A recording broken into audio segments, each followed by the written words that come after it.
বাড়ির চারটে private car, যা গুনে ধরতেছে চলানোর মতো মানুষ নাই, সব আমার বাপের টাকা না। হুন্ডার তো অভাব নাই। আরে যে আমার পরে যে আমার কাছে আইফোন দেখতেছেন না, এই আইফোন আমার বাপের দেওয়া।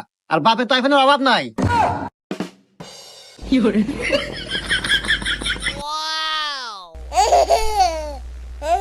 তাই আমি কি হরি না হরি এনে ভেবে আপনার লাভ নাই।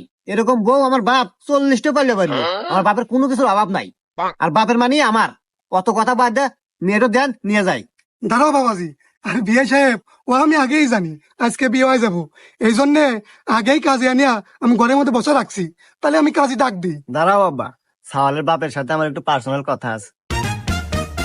দেখছো বা তোমার বেটা বউ কি গুণিল, কি ভদ্র, বিয়ের আগে তোমার কত সম্মান দিতেছে। পার্সোনাল কথা কব, যাও পার্সোনাল কথা কও। যাও। আসেন আমরা ভিতরে যাই।